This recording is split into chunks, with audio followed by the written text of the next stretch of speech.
Bom dia, irmãos. Bom dia.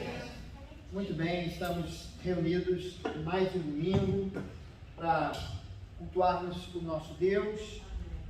Vamos, nesse momento, estar cientes da presença dele entre nós, nos abrir o nosso coração, vamos permitir que o Espírito Santo faça a obra que precisa ser feita nas nossas vidas. E para a gente começar o nosso culto nessa manhã, eu convido você a abrir sua Bíblia no Salmo 63. Nós vamos ler do versículo 1 ao versículo 4. E a palavra do Senhor nos diz o seguinte: ó Deus, Tu és o meu Deus, eu te busco intensamente. A minha alma tem sede de Ti, todo o meu ser anseia por Ti, numa terra seca, exausta e sem água. Quero contemplar-te no santuário e avistar o teu poder e a tua glória. O teu amor é melhor do que a vida. Por isso os meus lábios te exaltarão. Enquanto eu viver, te bendirei e em teu nome levantarei as minhas mãos. Queridos, vamos nessa manhã nos lançar ao Senhor, assim como o salmista diz que todo ser dele anseia por Deus, como numa terra seca, exausta e sem água. Vamos também ansiar pela presença de Deus. Afinal, o Criador do universo, desse universo tão grande e misterioso, Ele se faz presente aqui nessa manhã. Desfrute da presença do Senhor. Vamos orar.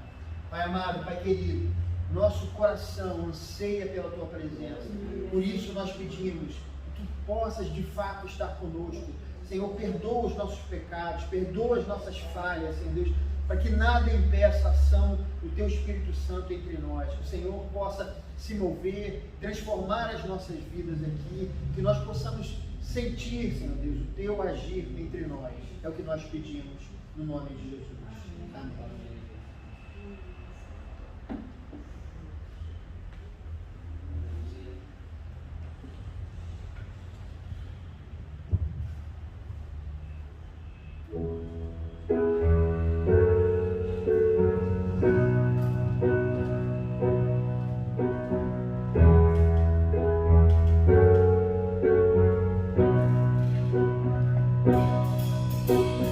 Hoje é tempo de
ser.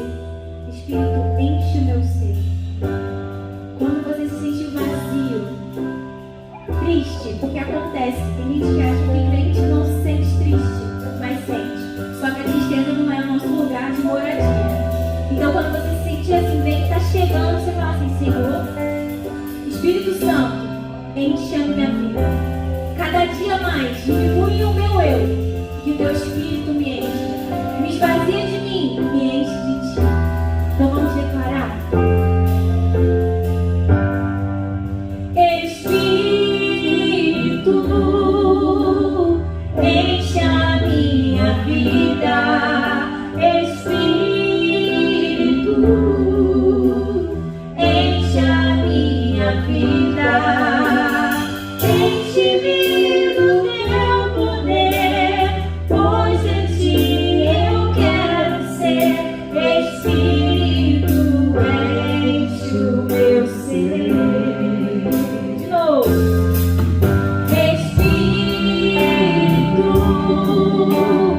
Enche a minha vida.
Por isso, diante dele nos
Que a nossa amada, querida irmã Eli, ela agora não está morando mais aqui no Rio de Janeiro, né? Ela foi morar com a filha lá em São Paulo, lá próximo da filha, lá em São Paulo. E quando ela me deu essa notícia, eu fiquei muito triste, né? Porque é uma irmã muito amada e querida, mas conforme ela falou, ela continua aqui com a gente, né? Então, apesar da distância, o coração dela está aqui, né? Então, eu fico feliz de saber que o Senhor tem feito a vontade na vida da nossa irmã e espero de fato que ela seja uma extensão da Igreja Presbiteriana de Fonseca, aonde ela esteja. Na verdade, eu tenho a certeza que ela vai ser, né? Ela está morando agora em Campinas, né? Então, assim que for possível, eu mesmo vou fazer uma visita à nossa irmã. Então tá, vamos ao nosso sermão de hoje. Nós, na nossa leitura bíblica devocional, estamos estudando, estamos lendo a epístola aos Hebreus e, como não seria, né, diferente, eu resolvi fazer uma mensagem, ou na verdade, melhor dizendo, o Espírito Santo colocou no meu coração Hebreus capítulo 5, versículo 11 ao 14. Muito bem, se você pode ficar de pé, eu convido você a ficar de pé nesse momento, para que a gente possa fazer a leitura da palavra do Senhor.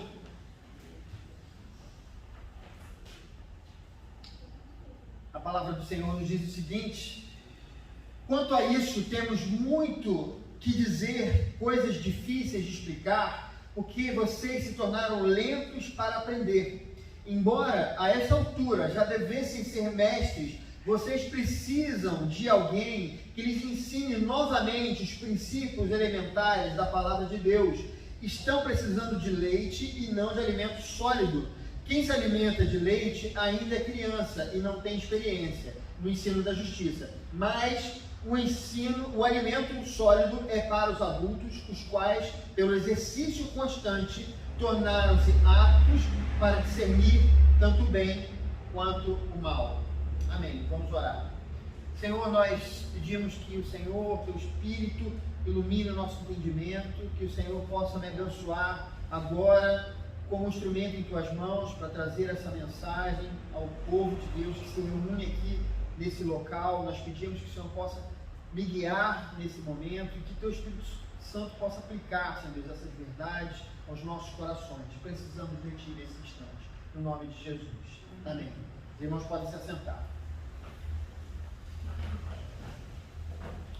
Muito bem, irmãos, nessa série de leituras devocionais, os irmãos viram que logo após a leitura de Mateus, nós passamos para a Epístola aos Hebreus, e se você olhou no nosso cartãozinho, nós vamos depois ler a Epístola de Tiago, né? Então não há aquela ordem como na ordem do Antigo Testamento, Mateus, Marcos, Lucas, João, Atos, né? Esse não foi a escolha, e tem exatamente um motivo para a gente fazer isso. Há uma ideia, né? No momento em que eu estava organizando a nossa leitura, havia uma ideia por trás dessa ordem, é que na verdade, como nós sabemos, o Evangelho, ele surge de toda a história dos judeus. Se nós olharmos lá do Antigo Testamento, nós vemos que Deus chamou Abraão, e através da descendência desse homem de Deus, ele foi se revelando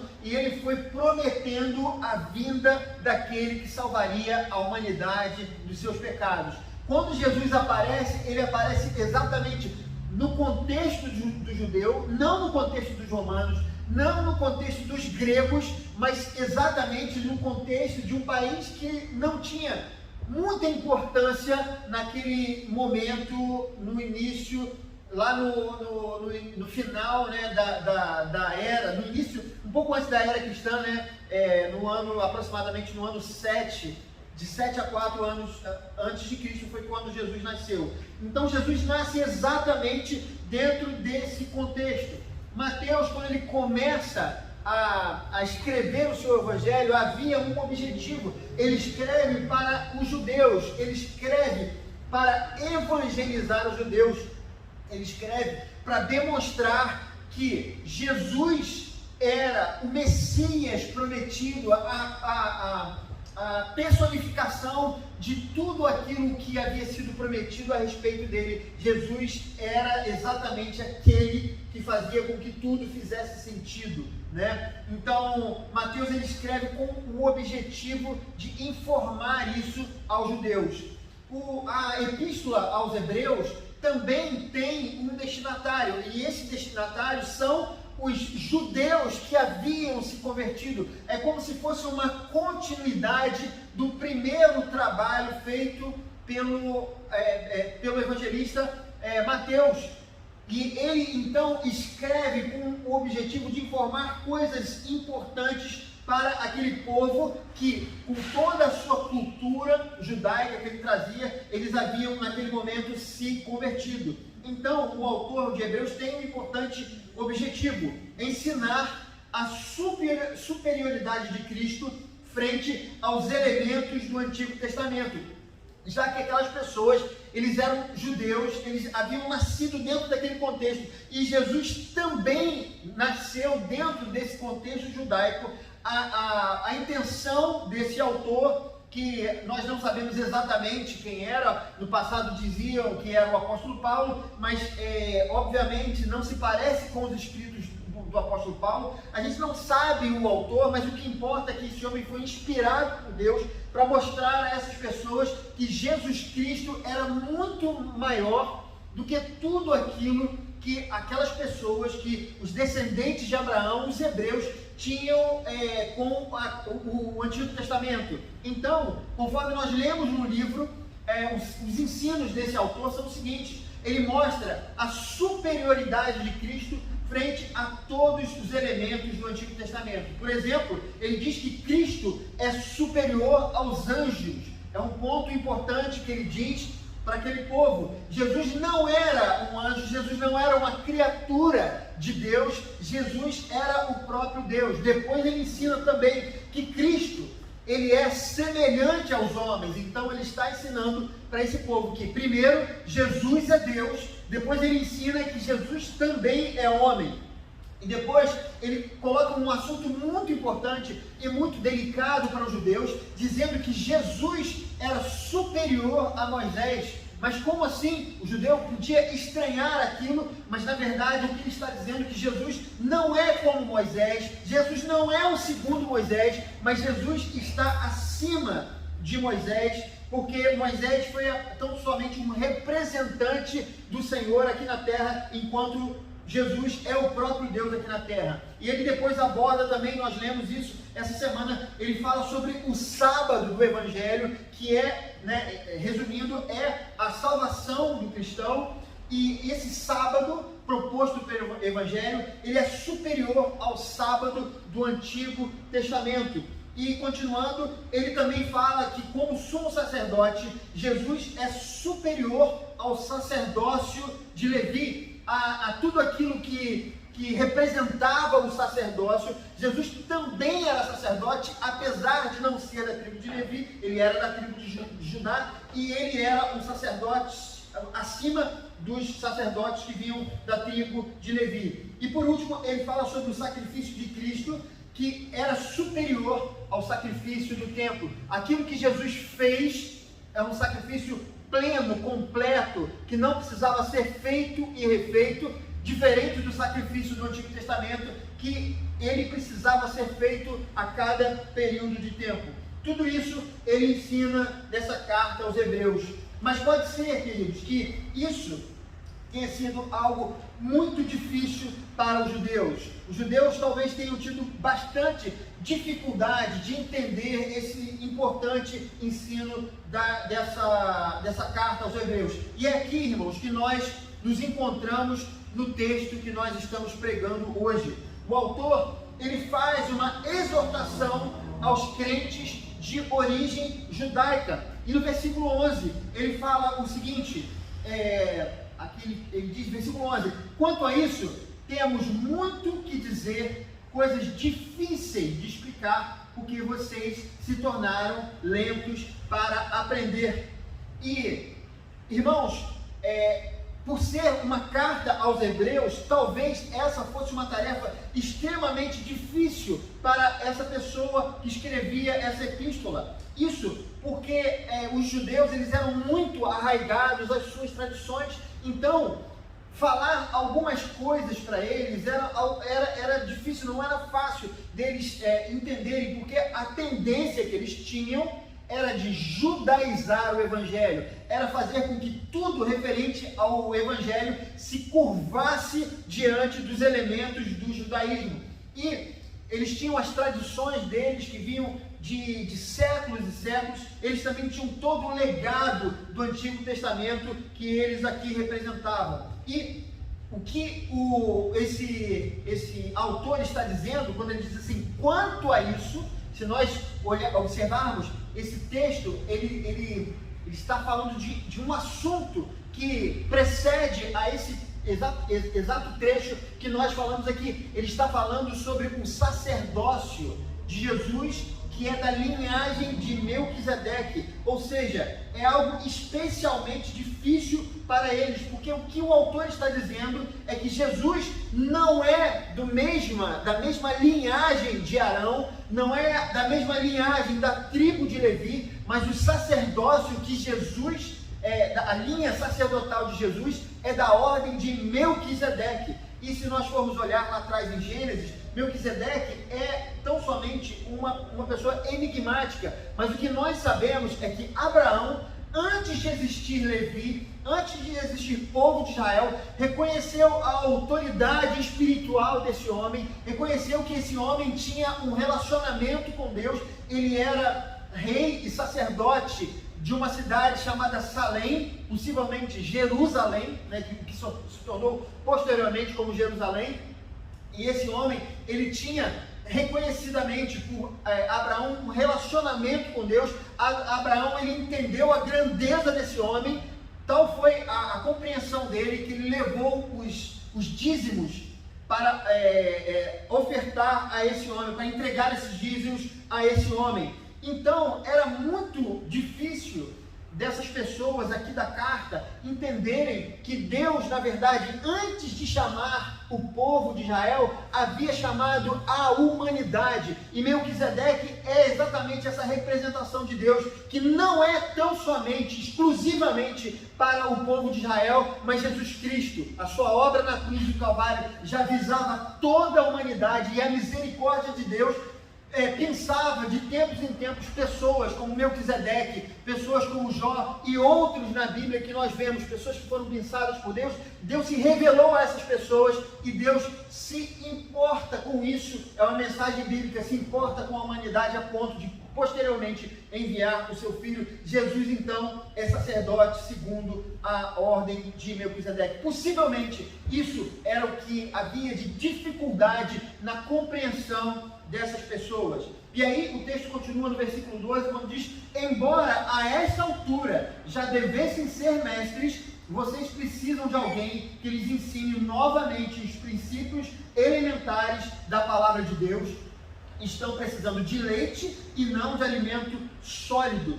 Não eram, irmãos, esses irmãos aqui, eles não eram recém-convertidos, porque quando ele fala assim no texto, a esta altura, ou seja, o que o autor dá a impressão é de que esses irmãos já há muito tempo já haviam conhecido o Evangelho, já haviam se convertido. Eles não eram judeus que tinham acabado de conhecer o Evangelho de Jesus Cristo, mas já andavam há algum tempo na vida cristã. E aí ele fala que ele está precisando ensinar novamente a esses irmãos os princípios elementares da fé, ou seja, coisas que esses irmãos já deveriam saber, mas ainda não sabiam, exatamente por conta dessa dificuldade de caminhar na fé. E no versículo 13, ele diz o seguinte, ele fala: quem se alimenta de leite ainda é criança e não tem experiência no ensino do Evangelho. Eles, irmãos,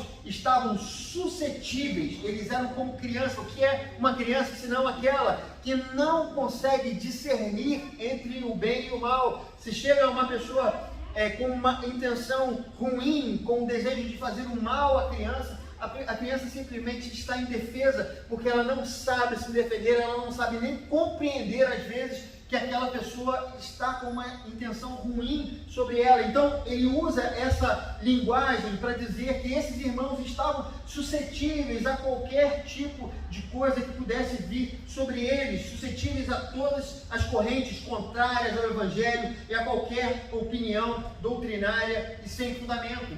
O apóstolo Paulo fala isso de outros irmãos também, a necessidade de se conhecer, de crescer no conhecimento, exatamente para fugir desse tipo de ataque. E esses irmãos estavam nessa situação. E no versículo 14, em contraposição a essa ideia, ele diz: mas o alimento sólido é para os adultos, os quais pelo exercício constante tornaram-se aptos para discernir tanto o bem quanto o mal. Ou seja, ele está dizendo para eles que o maduro é apto, o cristão maduro é apto para discernir aquelas situações. Ou seja, ele espera, ele tinha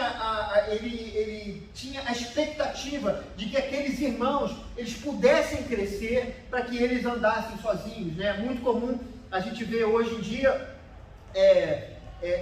pessoas pastores em várias e várias igrejas, que não desejam que os irmãos andem sozinhos, porque ele quer uma espécie de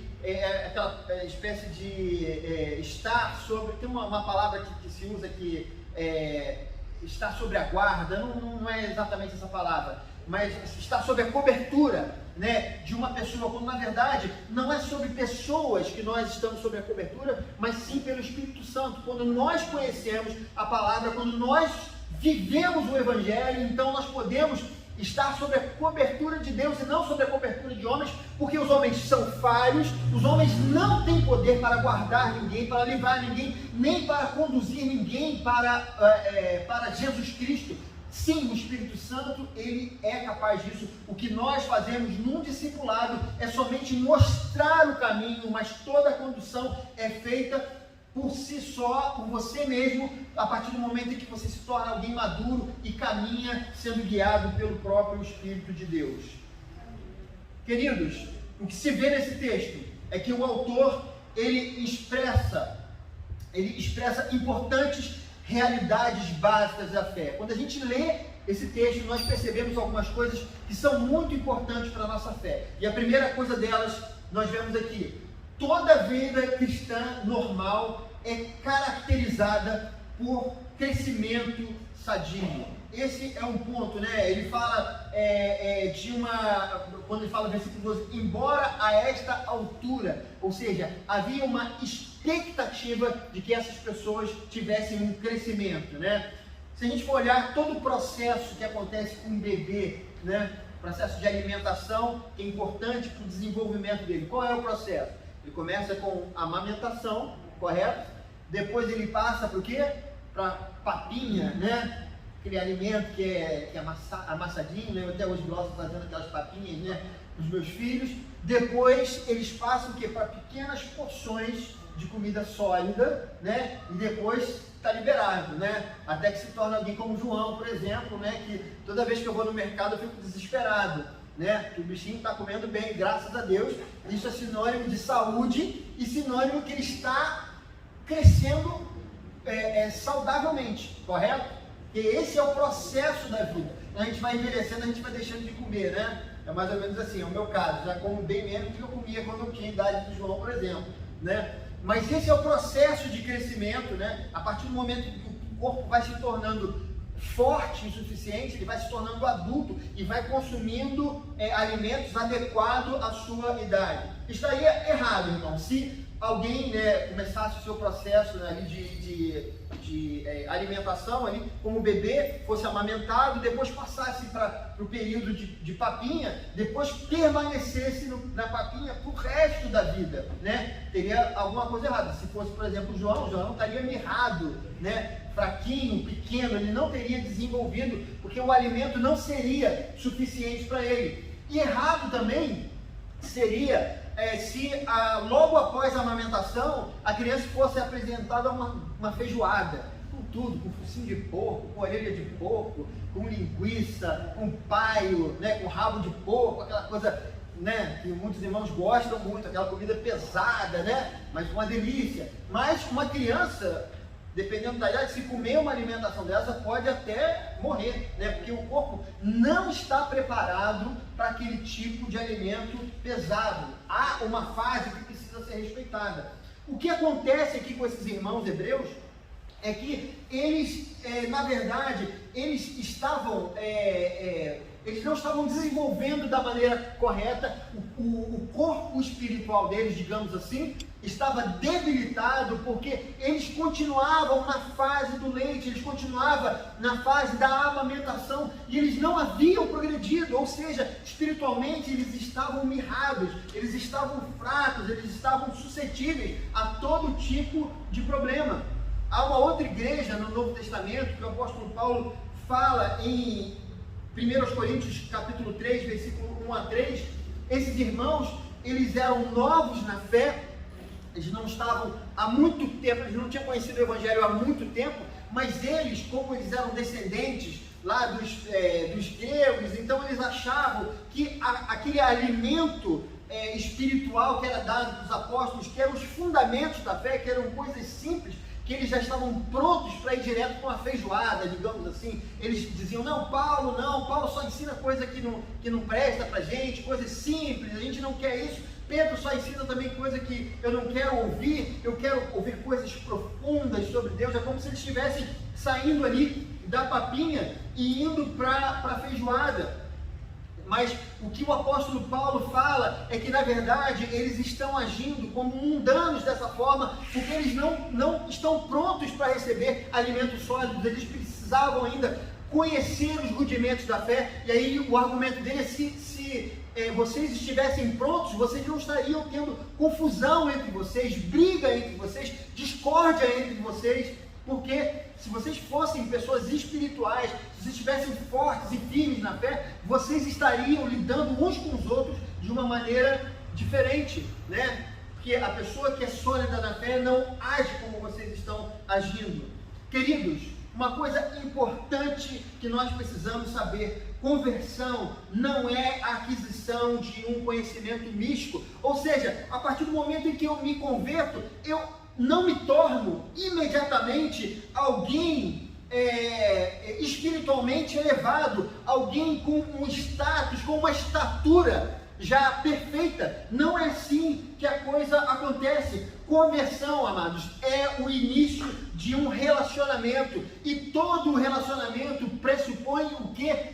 Crescimento. Se nós olharmos, por exemplo, para o ciclo de uma amizade, né, até o momento em que um amigo se torna um melhor amigo, a gente percebe que a amizade começa assim: você conhece uma pessoa, então ele é o seu conhecido, depois ele se torna um colega, depois ele se torna um amigo, e depois ele se torna o seu melhor amigo. O mesmo acontece no casamento, que é também um crescendo no relacionamento. O casamento começa com o casal eles sendo conhecidos um do outro, né? Depois eles se tornam amigos, depois eles vão para uma outra fase, que é o namoro, depois eles vão para o noivado, depois eles vão para o casamento, que é o ápice da intimidade. Foi um relacionamento que foi aos poucos crescendo até se tornar maduro a ponto dos dois se casarem. O crescimento sadio, irmãos, é algo esperado na jornada cristã. Nós precisamos crescer, nós precisamos desenvolver, porque a nossa conversão é um relacionamento. Deus não nos propõe uma religiosidade mística, Deus nos propõe um relacionamento, e para que isso aconteça, para que a gente se desenvolva, esse relacionamento precisa ser algo feito através de uma jornada. Afinal, conversão é novo nascimento, e nós voltamos ao mesmo ponto. Se é um novo nascimento, se a Bíblia usa essa metáfora para falar sobre a conversão, o que se espera desse novo nascimento é que esse ser que nasceu de novo, ele cresça em estatura até que fique da estatura de Jesus Cristo. Apesar de nós não experimentarmos isso enquanto estivermos aqui na terra, nós experimentaremos, viveremos em santidade quando Ele vier e quando Ele restaurar os nossos corpos, nos livrando desse corpo do pecado. Amados, é assim que nós precisamos entender a nossa jornada, um crescimento, um desenvolvimento. A segunda coisa que eu quero falar para vocês: assim como na vida física, o crescimento espiritual também precisa de tempo. Eu volto também ao versículo 12. Embora a esta altura já devessem ser mestres, vocês precisam de alguém que lhes ensine novamente os princípios elementares. É o que ele fala aqui.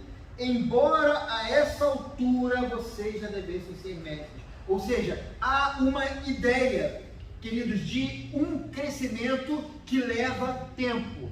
Há um tempo cronológico no nosso crescimento espiritual, assim como na vida física.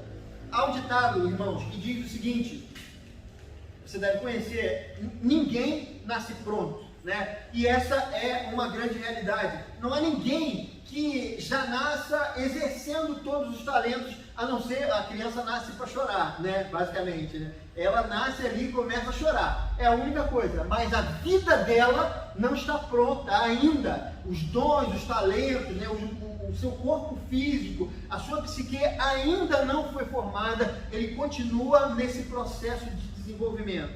Nós vamos nos desenvolvendo, aprimorando nossas habilidades conforme o tempo vai passando. E aí eu dou um exemplo para vocês, que é o seguinte: eu comecei a tocar bateria aos 13 anos de idade, e eu me lembro quando eu tinha entre 11 e 12 anos, eu fui para um determinado lugar, lá no Espírito Santo, passar férias lá, eu fui para uma casa e eu achei aquilo fantástico, aquilo me marcou muito. Hoje minha casa não é muito diferente não, quem vai lá vê um monte de instrumentos assim, espalhados pela casa, e tinha vários instrumentos espalhados, eu fiquei fascinado com aquele monte de instrumento. Eu já tocava violão, mas eu não tocava bateria ainda, eu não tinha nenhum conhecimento de bateria. E eu me lembro que eu peguei guitarra, comecei a tocar, depois fui para o baixo, comecei a tocar baixo, né, dando aquelas notas e tal, e depois eu, como um jovem, né, um adolescente, corri para a bateria. Mas quando eu cheguei na bateria, eu não tinha muita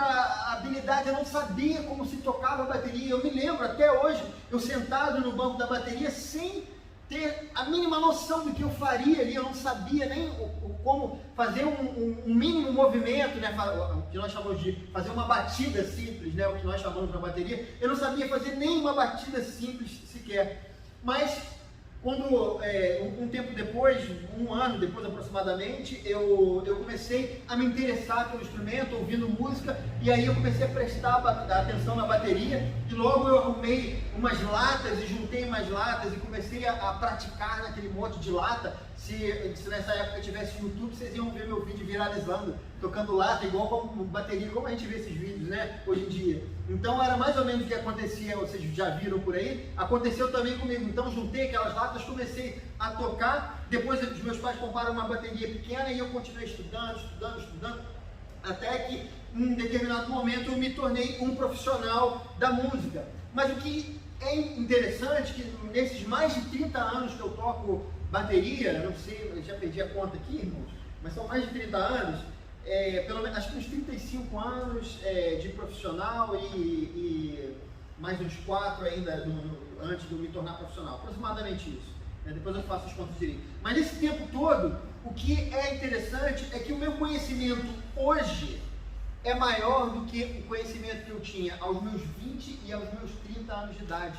Eu olho para trás e vejo o quanto eu evoluí e o quanto eu continuo evoluindo, né? Porque eu continuo estudando, continuo praticando, né? E eu espero que aos 60 anos de idade eu olhe para cá, para essa época, e veja que eu continuei evoluindo e eu estou ainda melhor. Ou seja, é um processo de tempo. Eu não comecei tocando do nada, eu não comecei naquele dia que eu estava naquela casa fascinado com aquele monte de instrumento, fascinado por estar sentado numa bateria, e naquele momento me veio ali um raio do céu, e de repente eu comecei a tocar bateria, a fazer virada, não sei o quê. Não aconteceu isso, foi um processo lento, foi um processo devagar, mas foi um processo de crescimento. A vida cristã não é diferente. Quanto mais tempo eu me dedico à oração, à leitura da palavra e à comunhão com os irmãos, mais eu cresço na graça e no conhecimento de Jesus Cristo. Isso não há como a gente mudar, essa é uma realidade, irmãos. Duas coisas são importantes sobre isso. Não a fórmula secreta para o nosso desenvolvimento espiritual. Como eu falei, não há atalhos. Não espere você decorar, ler um livro e de repente você já sair alguém maduro na fé. Isso não vai acontecer. Não espere você decorar versículos da Bíblia, recitá-los, né, de cor, e a partir daí você vai estar diferente, você vai estar alguém mais preparado. Não espere você tomar o vinho da ceia, como eu já vi em determinadas situações, ou então participar de batismo, né? Eu já vi isso, onde a pessoa tinha uma ideia de que ela saía daquele momento das águas, ela saía um cristão melhor, uma coisa assim. Isso não acontece, porque o nosso processo de santificação, o nosso crescimento, ele se dá no dia a dia. É isso que é importante, irmãos, nesse processo de crescimento. Não há uma unção mística a ser recebida. E aqui eu faço um pequeno apêndice. Quando nós falamos sobre o batismo com o Espírito Santo, como os irmãos sabem, a igreja presbiteriana tem uma visão um pouco diferente, enquanto alguns irmãos de outras denominações falam sobre o batismo do Espírito Santo. Nós entendemos que o batismo com o Espírito Santo é a conversão. No entanto, muitos de nós presbiterianos acreditamos, inclusive eu, acreditam numa segunda bênção. É um momento onde sua fé é chacoalhada, o Espírito Santo vem sobre você e você começa a viver uma vida de uma maneira diferente do que você vivia antes daquela experiência com Deus. Mas mesmo com essa segunda bênção, não significa que você naquele momento se tornou um cristão maduro, porque isso não é verdade. Você recebe do Senhor uma unção, você recebe uma força do Espírito Santo para continuar na busca, na oração e tudo mais, mas ele é tão somente um fator que te impulsiona para frente, porque o que vai fazer você maduro na sua vida é a sua, vou usar uma expressão do dia a dia, é a sua relação, é o seu dia a dia com Deus, é o processo normal da vida, das lutas, das dificuldades, da oração e da leitura da palavra. É tão somente assim, irmãos.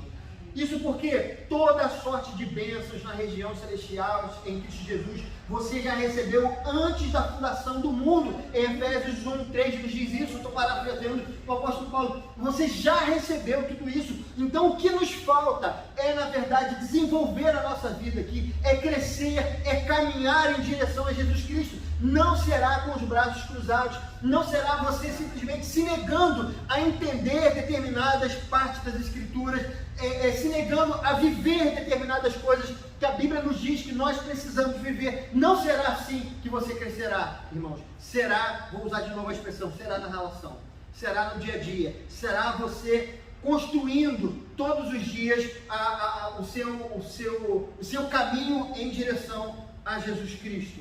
O que precisamos fazer a partir de agora é estreitar o nosso relacionamento com Deus.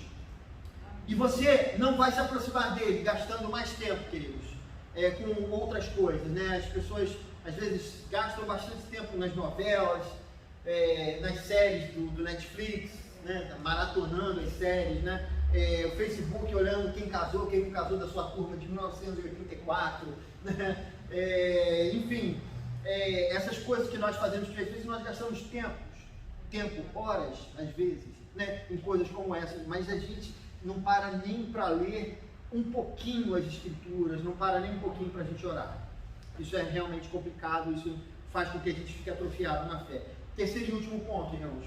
O discernimento espiritual, assim como o entendimento dos fundamentos da fé, são marcas de um estágio adiantado de crescimento. Hoje, nós olhamos para... A gente abre o aplicativo do YouTube, né? Se você colocar qualquer coisa referente à fé, à religião, vem um monte de coisa. Vem coisas que tem a ver com a nossa fé, pessoas sólidas que trazem uma palavra importante, né? Mas vem também todo tipo de digamos assim, de lixo, né? De pessoas que às vezes falam de coisas que não fazem sentido, filosofias que são inventadas pelas pessoas, né? Uma série de coisas que muitas vezes confunde a cabeça daqueles que trilham o caminho do Evangelho. Quando somos imaturos na fé, irmãos, nós somos levados de um lado para o outro, nós aceitamos todo tipo de teoria, pois nós não temos os fundamentos das Escrituras. E isso aqui é algo muito importante. O mundo hoje está cheio de vozes. Aonde você vai, tem alguém com algum tipo de opinião. Aonde você vai, tem alguém com algum tipo de teologia, de doutrina. E muitas vezes nós nos permitimos sair por aí ouvindo, aceitando essas coisas, porque nós não temos a maturidade suficiente para entender as coisas de Deus. Maturidade, irmãos, não é apenas conhecimento, né? Isso é uma questão importante. Você fala, então, é só eu adquirir conhecimento que eu vou conseguir discernir as coisas. Se fosse assim, irmãos, os teólogos seriam os mais maduros entre nós, mas isso não é verdade, né? No final dos anos 90, em 1997, eu entrei no seminário e foi uma experiência para mim muito importante. Eu aprendi muito, mas não só com as coisas que eu aprendi lá, né? Porque a gente aprende um pouco e aprende mesmo depois que a gente sai do seminário, é igual a faculdade, né? Não é muito diferente. Mas eu aprendi muito com relação à vida. Eu via algumas pessoas, alguns teólogos falando sobre Deus, né? Alguns deles pastores, outros não, falando sobre Deus, e às vezes eu me sentia como se estivesse num culto, assim, estava sendo abençoado por aquilo tudo que a pessoa falava. E eu via que a pessoa tinha um comprometimento com aquilo que ela estava falando. Por outro lado, em outras situações, eu via pessoas que eram esplêndidas na explanação de determinado ponto das Escrituras, ou da doutrina ou teologia, mas você percebia que aquilo não fazia parte da vida da pessoa. Ele tinha muito conhecimento, conhecia as doutrinas, a história das doutrinas, conhecia a Bíblia. Você percebia que não era um conhecimento superficial, era um conhecimento profundo, mas aquilo não tocava a pessoa. Esse conhecimento, irmãos, que eu falo, precisa ser experimentado, vivenciado. É mais do que tão somente você decorar alguma coisa, mas é fazer com que esse conhecimento de Deus, ele tenha ele vá para a sua vida, ele vá para a prática da sua vida, ele vá para o seu dia a dia. Uma questão, um exemplo que eu vou dar para vocês aqui, eu tenho acompanhado algumas coisas de aviação, eu não sei porquê, eu gostei do assunto e comecei a fazer umas pesquisas. Hoje o YouTube é fácil, né? Tem uns canais que falam sobre isso, tal. E nessa pesquisa eu descobri um dos aeroportos que ele é considerado um dos mais perigosos do mundo. Ele fica no Nepal. Foi um aeroporto que foi feito para que as pessoas pudessem fazer como é que fala? A escalada, né? Escalada? Desculpa, do Monte Everest.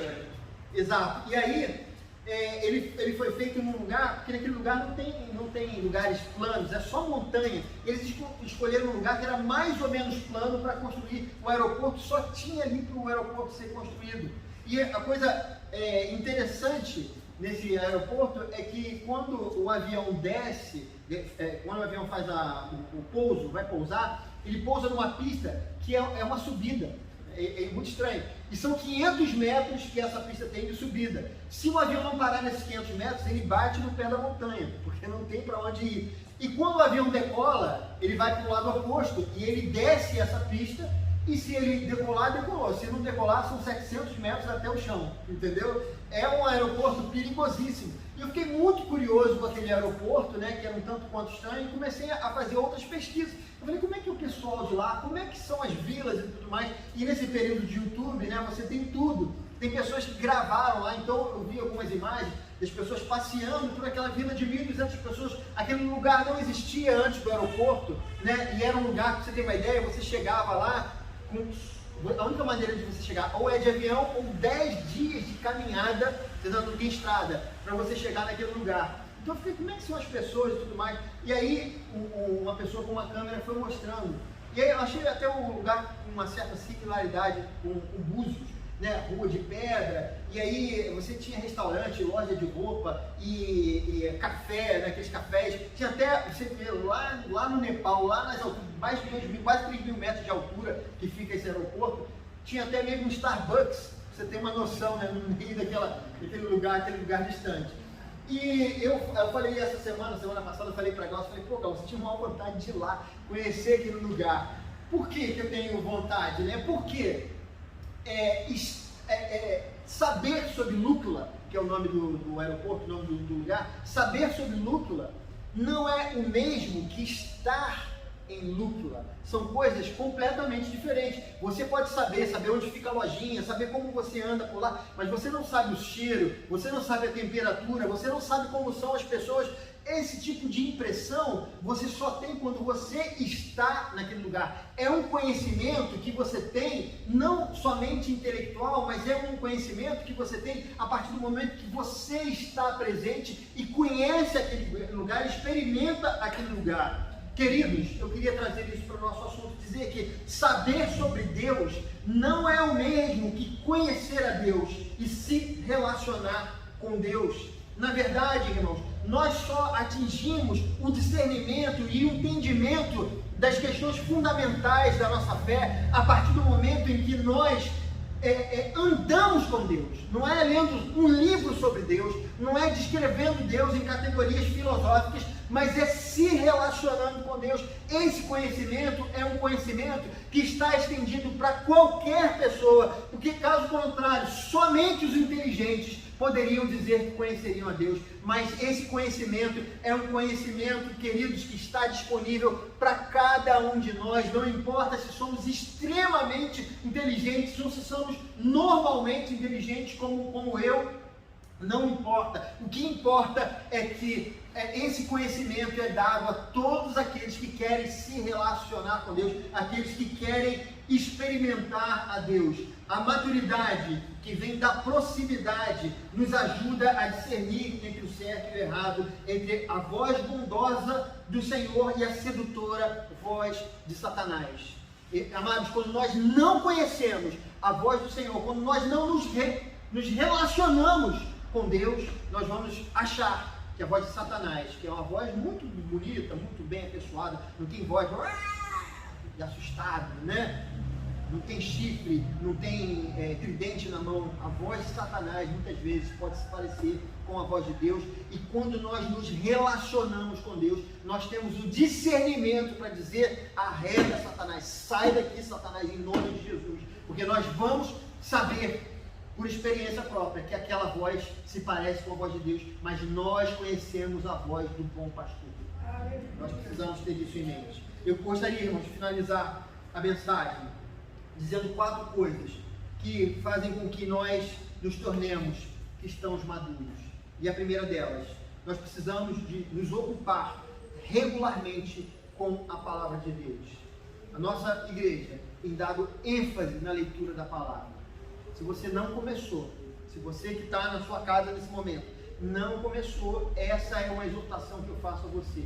Faça isso agora, porque o pastor de vocês tem gastado tempo em oração, em leitura, na explicação, para que a palavra chegue com entendimento na sua vida. Eu fiz parte uma vez de uma igreja que o pastor propôs isso, uma leitura para os irmãos. Mas o que eu vi é que às vezes as pessoas começavam a ler a palavra do Senhor, mas depois elas desanimavam porque elas não tinham um entendimento. Na verdade, agora, o que nós temos feito, irmãos, aqui na nossa igreja, é dar uma ferramenta para que a pessoa possa entender os textos bíblicos. E não é, amados, não são leituras gigantescas. Eu não vou propondo que a igreja leia 10 capítulos por dia. Se você puder ler, leia. Se você puder ler 20, 50, leia a palavra do Senhor. Mas se você puder ler apenas um capítulo, leia um capítulo, porque isso vai fazer você ser abençoado, vai fazer com que você cresça na sua jornada em direção a Jesus Cristo. Segundo lugar, nós precisamos demonstrar paciência na fé, exercitada de modo consciente nas tribulações. Tem pessoas que falam sobre a palavra, conhecem as doutrinas, aconselham pessoas que passam que estão passando por lutas e tribulações, mas quando elas passam por lutas e tribulações, elas esquecem tudo o que elas ensinam, elas esquecem tudo o que elas sabem e elas começam a buscar algo de si mesmo, resolver o problema através dos seus esforços e se esquece de confiar no Senhor. Se nós não aprendermos a exercitar a nossa fé, nós não vamos crescer, amados. Essa é uma grande verdade. Nós só vamos crescer se nós exercitarmos a nossa fé. A nossa fé só vai desenvolver se nós aprendermos a confiar no Senhor nos momentos difíceis. Em terceiro lugar, nós precisamos manter um relacionamento íntimo com Deus na oração. Não adianta, se a gente não orar, a gente não vai também ter esse relacionamento próximo, porque a leitura da palavra do Senhor é o Senhor falando conosco. A nossa oração somos nós falando com Deus. É uma conversa, é um bate-papo. E é assim que nós desenvolvemos também a nossa vida espiritual. E por último, cultivar a comunhão fraternal. Há aquelas pessoas que dizem que eles podem ser crentes e eles não precisam da igreja para que eles sejam crentes. Eu digo que isso é completamente errado, é completamente furado. Nós precisamos da comunhão dos santos. Nós precisamos uns dos outros para que nós possamos crescer na graça e no conhecimento de Jesus Cristo. Onde é que você vai aprender a perdoar o seu irmão? Onde é que você vai aprender a ser perdoado pelo irmão? Onde é que você vai praticar ali com o irmão a misericórdia? Onde é que você vai aprender a ajudar o irmão na dificuldade que ele está passando, dificuldade financeira, na saúde, ou seja lá aonde for? Aonde é que, se não tiver irmão, você vai fazer isso com Jesus? Jesus, ele está aqui, mas ele está aqui através do Espírito Santo, queridos. E ele fez com que nós fôssemos templo do Espírito Santo, porque ele está dentro do seu irmão. Quando você faz algo para o seu irmão, você está fazendo a Deus, você está fazendo a Jesus Cristo, e é aqui que nós crescemos, e é aqui que nós desenvolvemos. Nós precisamos estar ligados sempre à Igreja de Cristo, à comunhão fraternal com os irmãos. Essa mensagem, queridos, eu queria deixar nessa manhã para cada um de vocês, e eu quero pedir ao Espírito Santo que aplique essa mensagem no nosso coração. Nós precisamos crescer. Vem orar comigo. Senhor, nós queremos, Senhor, pedir que essa mensagem possa tocar o nosso coração, as nossas vidas. Que o Senhor possa fazer com que nós possamos crescer na graça e no conhecimento de Jesus Cristo. Ajuda-nos, porque muitas vezes nós nos negamos, nós queremos ser como crianças, Senhor Deus, que cruzam os braços, batem o pé e dizem que dali elas não saem. Ajuda-nos, dá-nos maturidade para que a gente possa discernir, Senhor Deus, todo tipo de filosofia ruim, todo tipo de doutrina errada, para que a gente possa viver, Senhor Deus, como crentes maduros, distinguindo, Senhor Deus, o certo e o errado. Nós oramos assim, em nome de Jesus. Vamos passar esse momento a ser o Senhor. 1 Coríntios, capítulo 11, versículo 23 a 26, nos diz: pois recebi do Senhor o que também lhes entreguei, que o Senhor Jesus, na noite em que foi traído, tomou o pão e, tendo dado graças, partiu e disse: isto é o meu corpo, que é dado em favor de vocês, façam isso em memória de mim. Da mesma forma, depois da ceia, ele tomou o cálice e disse: este cálice é a nova aliança no meu sangue, e façam isso sempre que o beberem em memória de mim, porque sempre que comerem desse pão e beberem desse cálice, vocês anunciem a morte do Senhor até que ele venha. Amém. Amados, o caminho do justo é como a luz da aurora que vai brilhando até ser dia perfeito. Nós fomos convidados a um relacionamento com Deus. Jesus Cristo, ele morreu pelos nossos pecados, não para que tivéssemos uma unção especial, para que tivéssemos algum benefício aqui na terra, mas para que nós tivéssemos caminho aberto até Deus. Nós precisamos trilhar esse caminho em direção a Jesus Cristo, porque Jesus Cristo nos conduz ao Pai. E isso só será possível no processo de santificação. E quanto mais nós nos santificamos, mais nós crescemos, mais nós nos desenvolvemos. Nós precisamos pedir ao Espírito Santo que nos faça crescer todos os dias, nos faça ser semelhantes a Jesus Cristo. Ainda que certamente haverá imperfeições, certamente seremos imperfeitos, mas o Senhor, o Espírito Santo de Deus, nos ajudará, nos lembrando que a morte de Jesus Cristo nos justificou, por isso nós somos aceitos pelo Pai. Agora, nesse momento, nós não precisamos ter a estatura de Cristo ainda, nós precisamos ir em direção a Ele, mas enquanto não estamos iguais, o Pai nos aceitou, o Pai nos convida a participarmos da mesa, que é apenas um símbolo da verdadeira mesa que participaremos quando estivermos com Ele na glória para sempre. Queria convidar você nesse momento a ficar de pé.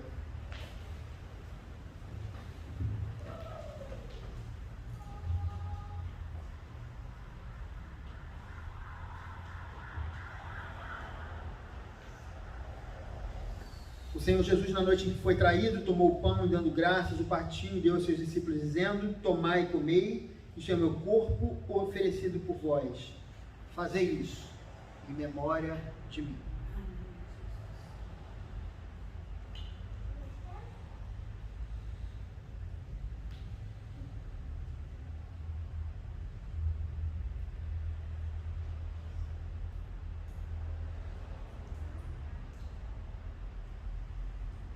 Por semelhante modo, nosso Senhor tomou também o cálice, depois de haver ceado, e tendo dado graças, o deu aos seus discípulos, dizendo: este cálice é a nova aliança no meu sangue. Fazei isso todas as vezes que o beberes em memória de mim.